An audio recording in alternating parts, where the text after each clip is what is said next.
हमें टारपोलिन की क्या बतानी है, लेंथ बतानी है, ना कि कोन की बतानी है। कैसे बताओगे बताओ? हमें इसको खोलना पड़ेगा, यही बोलोगे आप? हमें क्या करना पड़ेगा, इस कोन को खोलना पड़ेगा। खोलोगे तो वो इस शेप में आ रहा होगा।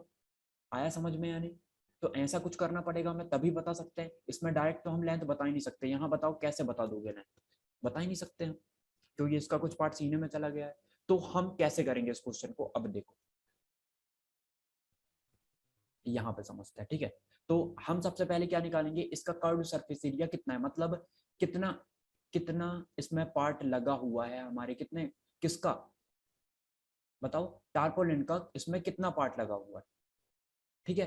तो कैसे बताओगे? ये कौन, मुझे बताओ, क्या इससे ढके हैं हमने, इसे ढका है, इसके बेस को नहीं ढका है। तो हमें सिर्फ क्या निकालना पड़ेगा, curve no surface sir, area या total surface area? Curve curve surface area, surface ठीक एरिया। है। यदि समझ में नहीं आ रहा है तो एक बार फिर से वीडियो देख लेना ये वाली, या फिर एक बार मैं फिर से समझा दूंगा, ठीक है। अभी समझो पहले, देखो समझ में नहीं आएगा तो बता देना, ठीक है सभी। Yes sir. ठीक है, अब देखो हमें क्या निकालना पड़ेगा, curve surface area. Curve surface area क्या होता है कि ये टोटल पार्ट कितना है इसका, मतलब जैसे आप कौन देखते हो, कौन देखते हो, तो ये कौन जो है, कितना कितना इसमें कागज लगा होगा, कितना टारपोलिन लगा होगा, आप ये बता देते हो कर्व सरफेस एरिया में, यही बता देते हो। बताओ, टारपोलिन, जैसे आपने एक कागज को मोड़ा, आपके पास एक कागज है और आपने उसे मोड़ के क्या बना लिया, कौन बना लिया, कौन शेप में बनाया, तो कौन का सरफेस सरफेस एरिया किसके सरफेस एरिया के इक्वल होगा? बताओ किसके एरिया के इक्वल होगा? उस रेक्टेंगल वाले पार्ट के इक्वल होगा, उस रेक्टेंगल यस के सर। इक्वल होगा। आया समझ में? यानी आप क्या कर रहे हो, एक सीट ली आपने, इस सीट को मोड़ के और आपने एक कौन बना ली, तो इसका एरिया और इसका एरिया दोनों का कैसा होगा, सेम होगा। तो हम वही करेंगे। टोटल सरफेस एरिया कितना होता है कौन का, बताओ, कर्व्ड सरफेस एरिया मतलब कितना पाई होता आर एल प्लस आर। है? कर्व्ड सरफेस एरिया, जब हम टोटल सरफेस एरिया बताते हैं तो इसमें भी ढक्कन लगा दिया जाता है, पर ढक्कन तो लगा नहीं रहे हैं हम यहाँ से तो सी नहीं रहे हैं। टेंट कैसा होता है, टेंट अंदर से खुला हुआ होता है ना, ताकि हम यहाँ पे जा सके अंदर। जब इसे पैक कर दोगे तो अंदर कैसे चल जाओगे? आया समझ में? तो हमें क्या निकालना है, यस सर। जैसे आप देखो, कर्व सरफेस। आप एक सीट लो, कोई भी आपने एक कागज लिया, उसे मोड़ के देखो, मोड़ोगे तो कैसे बनेगा वो? कर्व सरफेस एरिया निकाल पाओगे या total surface area? Curve surface area, ठीक है। अब देखो हमें किस किस की नीड होती है, यहाँ पे हमें पाई की नीड है। हमें पाई पता है कितना है, पाई कितना होता है हमें पहले से ऑलरेडी दिया है, जो दिया है वही मानेंगे। 3.14 देखो क्वेश्चन में दिया 22।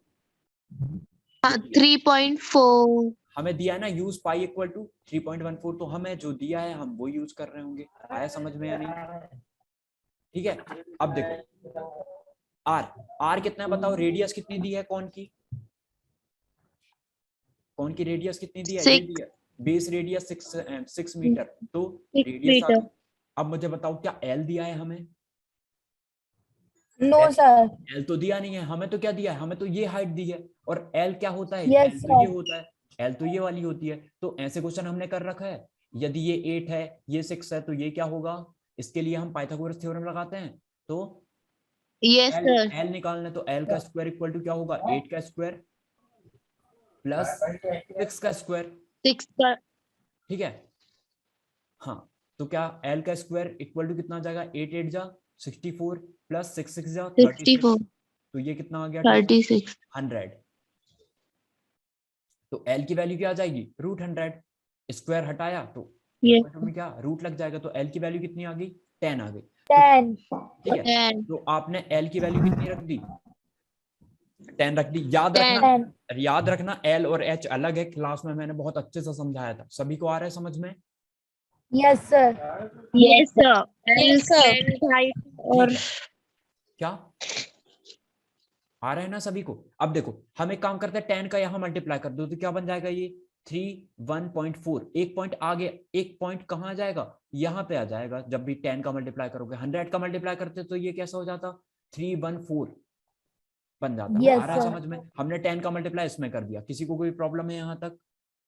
नहीं है। अब 6 का मल्टीप्लाई कर देते हैं, 6 का मल्टीप्लाई करोगे कितना आ जाएगा, बताओ? ये आ गया 188.4। आया समझ में?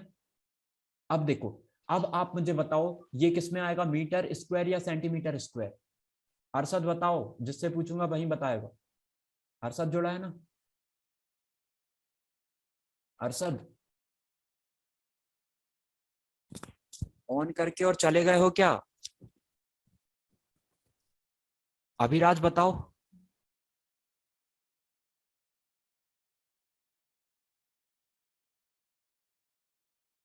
अभिराज अनम्यूट करो पहले, फिर बताना।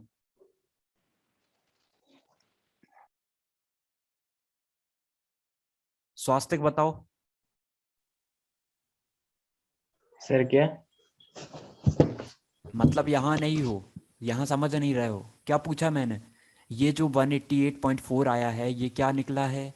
कर्व्ड सरफेस एरिया निकला है। आया समझ में? कर्व्ड सरफेस एरिया को हम मीटर स्क्वायर में लिखते हैं, इतना भी पता है, सेंटीमीटर स्क्वायर या मीटर स्क्वायर में लिखते हैं, एरिया है क्योंकि वो। अब मुझे बताओ यहाँ पे मीटर स्क्वायर लिखें या सेंटीमीटर स्क्वायर लिखें? तो आपको पता है मीटर। कि हमें मीटर दिया है, 8 मीटर दिया है, यहाँ पे 6 मीटर दिया है, तो हमने 6 और 8 को ही रखा है। हमने 8 से क्या निकाला, 6 और 8 से 10 निकाला, तो ये भी काम में आया होगा मीटर में। तो ये हमारा किस में निकला, मीटर स्क्वायर में। आया समझ में इतना यानी सभी को? तो Yes, मुझे sir. बताओ, Yes, sir. तो अब आप मुझे ये बताओ कि हमने क्या किया है। हमने एक रेक्टेंगल सीट ली, ठीक है, तारपोलिन को भूल जाओ। सबसे पहले हमने क्या किया, एक रेक्टेंगल सीट ली, हमने इसे मोड़ा और एक कॉन शेप में बना लिया। आया समझ में? तो उस कॉन का सरफेस एरिया क्या निकला, 188.4। वो किसके इक्वल होगा, वो रेक्टेंगल के एरिया के इक्वल होगा। जो आपने सीट ली ना उसके एरिया के इक्वल होगा उसका कर्व सरफेस एरिया। आया समझ में या नहीं यहाँ तक? Yes, sir. ठीक है, दोनों एरिया सेम क्यों होंगे, क्योंकि आप इसी को मोड़ के ये बना रहे हो, इसी को मोड़ के आप ये बना रहे हो। एरिया मतलब क्या होता है, ये कितना पार्ट घेर रहा है वो होता है एरिया। वैसे ये कितना पार्ट घेर रहा है वो उसका एरिया होगा। आया समझ में? तो दोनों के एरिया सेम होंगे। लेकिन क्वेश्चन में क्या बोला है, क्वेश्चन में ये बोला है कि हमने जब कौन बनाया तो इसका कुछ पार्ट हमने सीने में, कुछ पार्ट इसको हमने जो है इसकी हाइट मेजर करने में, जैसे भी करने में हमने इसे काटा है और इसे सिला है। तो 20 सेंटीमीटर क्या हो गया, 20 सेंटीमीटर वेस्ट हो गया। मतलब इसको जब आपने कौन सीट में बनाया, इस सीट को जब आपने कौन सीट में बनाया ना, तो आपने इसे सिया, जैसे आपने इसको सिला, जैसे आपने उस दिन क्या कर दिया था, स्टेपलर कर दिया था। स्टेपलर कब हो पाएगा, जब एक एक कागज का ये वाला पार्ट, एक इसके ऊपर थोड़ा सा पार्ट रखना पड़ेगा हमें, तभी बन पाएगा। तो आपने क्या किया, आपने एरिया किसका निकाला है, आपने एरिया तो इसका सिर्फ किसका निकालोगे, जैसे ये कौन बन गई, ठीक है, ये कौन बन गई, तो आपने एरिया किसका निकाला, आपने तो एरिया इस पूरे पार्ट का निकाला। जो अंदर पार्ट था उसका तो एरिया आपने निकाला ही नहीं, वो तो बेस्ट चला गया। आया समझ में? लेकिन हमें क्या बताना है बताओ, हमें तो उसकी टोटल लेंथ बतानी है ना, ठीक है। Yes, sir. समझ में नहीं आ रहा है? आ रहा है ना सभी को? तो देखो, हमें क्या बताना है, हमें बताना है कि इसकी टोटल लेंथ कितनी होगी। हमें क्या बताना है, इसकी टोटल लेंथ कितनी होगी। देखो, what length trapezoid 3 meter wide will be required to make conical tent of height 8 meter and base radius 6 meter? Assume that the extra length of material that will be required for stitching margins and wastage in cutting is approximately 20 centimeter. आपने 20 centimetre उसे काट दिया था सिलाई करने में, तो आपको क्या बताना है, एरिया बताना है।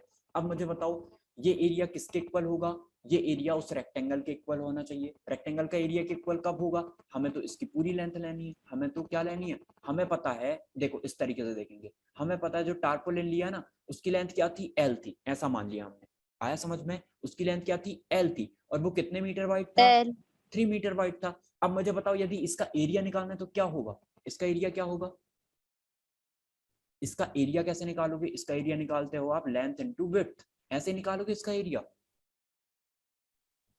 आ रहा है समझ में? Yes, sir. ठीक है, तो ये एरिया किसके इक्वल होगा, जो आपने इससे कौन बनाया है, जो आपने इससे कौन बनाया है वो उसके इक्वल होगा, ठीक है। लेकिन आपने क्या किया, इसका कुछ पार्ट वेस्ट कर दिया। कितना वेस्ट किया है आपने, 20 सेंटीमीटर। आया समझ में? 20 सेंटीमीटर। यदि आप इसको इसके इक्वल रखते हो ना 188.4 के, तो ये तो इक्वल आएगा नहीं। क्यों नहीं आएगा, क्योंकि आपने इसको पूरा पार्ट लिया है, पूरा पार्ट लिया है, लेकिन आपने कुछ पार्ट सिलाई करने में, कुछ पार्ट काटने में क्या कर दिया, वेस्ट कर दिया। आप कितना वेस्ट किया है, तो आपने 20 सेंटीमीटर वेस्ट किया है। तो 20 सेंटीमीटर हम इस लेंथ में काट देते हैं। 20 सेंटीमीटर लेंथ को आपने क्या किया, वेस्ट कर दिया है। तो मुझे बताओ हमें तीन, ये किस में दिया है, मीटर में दिया है, ये एल भी मीटर में होगा, तो हमें 20 को भी काय में बनाना पड़ेगा, मीटर में। मुझे बताओ 1 सेंटीमीटर इक्वल टू कितना होता है, सॉरी 100, 1 मीटर इक्वल टू कितना होता है, 100 सेंटीमीटर। आया समझ में? तो मुझे बताओ 1 सेंटीमीटर इक्वल टू क्या होगा, 1 सेंटीमीटर इक्वल टू होगा 1/100 मीटर इक्वल टू 1 सेंटीमीटर। हमें किसका निकालना है, हमें 20 सेंटीमीटर कितना होगा, तो 20 सेंटीमीटर का मल्टीप्लाई कर दो दोनों साइड, तो कितना आ जाएगा, 20 सेंटीमीटर की वैल्यू कितनी होगी मीटर में, ये एक जीरो से एक जीरो कैंसिल कर दो और जीरो यहाँ पे पॉइंट लग जाएगा, तो 0.2। मतलब आपने लेंथ कितनी कम कर दी, आपने लेंथ 0.2 कम कर दी। आया समझ में? लेंथ इतनी कम कर दी, तो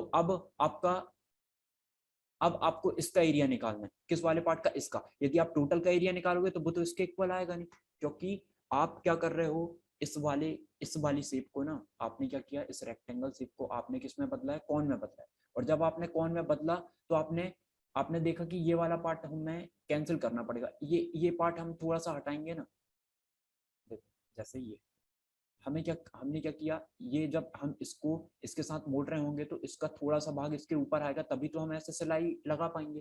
ठीक है, तो आपने कितना वेस्ट कर दिया इसमें, 20 सेंटीमीटर वेस्ट कर दिया। ठीक है, अब लेकिन आपने एरिया जो निकाला है उसमें क्या 20 सेंटीमीटर ऐड है, इसमें नहीं है, आपने तो 20 सेंटीमीटर हटा के निकाला है, तो इसमें भी हमें क्या करना पड़ेगा, 20 सेंटीमीटर हटाओगे तभी ये इसके इक्वल आ पाएगा। तो हम क्या काम करते हैं, हमने एल में 0.2 सेंटीमीटर को हटा दिया, अब हम रेक्टेंगल का एरिया निकालना है 0.2 सेंटीमीटर हटा के, तभी वो इसके इक्वल हुआ, क्योंकि इसमें भी 0.2 सेंटीमीटर आपने हटा दिया है सिल ने। तो एल की वैल्यू निकालेंगे, तो देखो एल माइनस 0.2 इंटू, समझ में नहीं आ रहा है तो एक बार फिर से वीडियो को देखना, फिर भी नहीं आता है तो कल पूछ रहे हैं। ठीक है, एल माइनस Yes, 0.2 इंटू कितना बाइट था वो, लेंथ इतनी है एल माइनस 0.2, विड्थ कितनी है 3।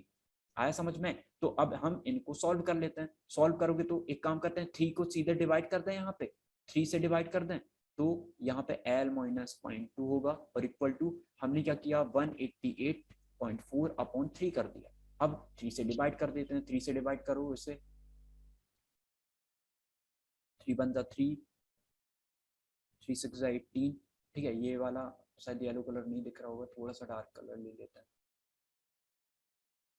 3 6 जा 18, फिर 3 1 जा 3 2 जा 6 है ना, बचेगा 2, हो जाएगा 24, 3 8 जा 24, इतना ही आया। तो आपने L माइनस 0.2 इक्वल टू कितना निकाल लिया, 62.8। आया समझ में सभी को? क्या किया हमने अभी तक? अब देखो हमें क्या करना है, इस 0.2 को उस तरफ पहुंचा देना है, 0.2 को उस तरफ पहुंचाओगे तो क्या आएगा, L equal to 62.8 plus 0.2, minus है उस तरफ जाके क्या हो जाएगा, प्लस 0.2 आ जाएगा। ठीक है, L इक्वल टू कितना आ गया, देखो 8 को पॉइंट इससे जोड़ोगे तो कितना आ जाएगा, यह आ जाएगा 0, यहाँ पे एक कैरी आएगा तो 2 और 1 हो जाएगा 3, और ये 63। तो L की लेंथ कितनी हो गई, 63। मतलब ये टोटल लेंथ क्या थी, टारपोलिन की टोटल लेंथ थी 63। ठीक है, इसकी टोटल लेंथ कितनी थी, 63। लेकिन जब आपने इससे क्या बनाया, इससे आपने एक कॉन बनाया, जब आप इसको कॉन बनाओगे तो क्या किया आपने, यहाँ से आपने उसको सिलाई लगाई, तो कुछ पार्ट इस वाले पार्ट का लिया, कुछ पार्ट इस वाले पार्ट का लिया आपने, और कुछ पार्ट इस वाले पार्ट का लिया, दोनों को ऐड किया और यहाँ से सिलाई लगा दी। सिलाई अलग अलग ऐसे जोड़ के तो लगाओगे नहीं, एक के ऊपर एक रखना पड़ेगा। तो जब आपने एक के ऊपर एक रखा तो वो वाला पार्ट 20 सेंटीमीटर था जो कि आपने वेस्ट कर दिया। अब जो एरिया निकलेगा, वो कौन का एरिया, जो सरफेस एरिया निकलेगा वो 20 सेंटीमीटर को हटा के निकल रहा होगा। तो हमें क्या करना था, हमने इसका एरिया निकाला, अब इसका एरिया हमने किसके इक्वल रखना था, इसके इक्वल, लेकिन हमने तो इससे 20 सेंटीमीटर हाइट को, 20 सेंटीमीटर लेंथ को हटा दिया है। अब हटा दिया तो इसका एरिया इसके इक्वल होगा नहीं जब तक हम इससे 20 सेंटीमीटर नहीं हटा देते। तो इससे हमने 20 सेंटीमीटर हटाया, इस वाली को हमने L मान लिया था, इससे हमने 20 सेंटीमीटर को हटाया और इसकी विड्थ के साथ मल्टीप्लाई कर दिया, तो इसका टोटल एरिया निकल गया। जब हम 20 सेंटीमीटर को हटाए थे तो हमें क्या निकालना था, हमें तो टोटल लेंथ निकालना था, तो हमने L इक्वल टू निकाल दिया। आया समझ में या नहीं सभी को? समझ में नहीं आया होगा तो एक बार और देख लेना। ठीक है, नेक्स्ट क्वेश्चन देखें। yes sir, तो सुनो, घर में करके अभी तुरंत देखोगे, यदि क्लास नहीं होगी तो तुरंत करके देखोगे, नहीं बनता है तो फिर से देखना करके, नहीं तो मैं बता दूंगा फिर।